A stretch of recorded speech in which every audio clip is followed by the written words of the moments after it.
Цифрлы Қазақстан бұл дамыған елді озат 30-қа апарар дара жол. Ақпараттық технология алға озған шақта біздің елде де бірнеше жоба қолға алынды. Заманауи басқару тетіктерін сәтті жүзеге асыру сауаттылыққа негізделген. Сондықтан Түркістандағы халықаралық Қазақ Түрік университетінің ұжымы арнайы семинарда бас қосты. Ақпараттық жүйенің тиімділігіне көз жеткізді. Түркістан алып шаһар. Қалада 300 мыңға жуық халық шоғырланған. Бүгінде тұрғындар мемлекеттік қызметтің 450 түрін электронды түрде алып келеді. Дей тұрғанмен әлі де кемшін тұстар бар. Ол жергілікті азаматтардың сауаттылығына тиесілі.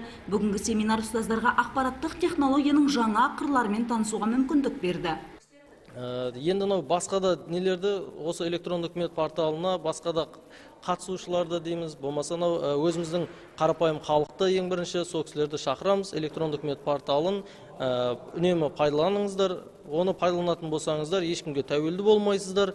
Және де сыбайлас жемқорлық деп атап кеттік қой. Және де оған уже қарсы күресте бұның үлкен рөлі бар. Яғни ешқандай уәкілетті орган қызметкерлерімен, болмаса басқа да қызмет жолдарымен, сұраныстарымен тікелей бармайсыздар. Өздеріңіз электронды жүйе арқылы қызметтеріңізді ала бересіздер.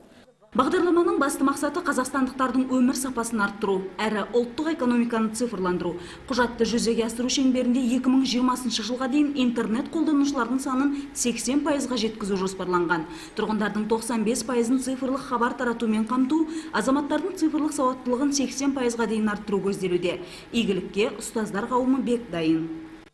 Сыбайлас жемқорлыққа қарсы қадамдардан алыстау тұруына мүмкіндігі бар. Әсіресе мемлекеттік қызметтерді пайдалану кезінде әртүрлі мемлекеттік органдардан түрлі қызмет алу барысында осындай көріністер өкінішке орай қылаң беріп жататыны рас.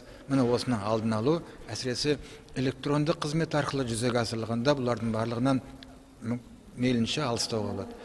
Семинардан тұшымды ақпар алған ұстаздар электронды цифрлық қолтаңба кілтін алу мүмкіндігіне ие болды.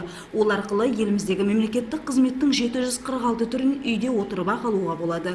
Түркістан қаласынан Перизат Биназарқызы, Нуридин Искаков, Нұржігіт Барпиев, Тұран Ньюс.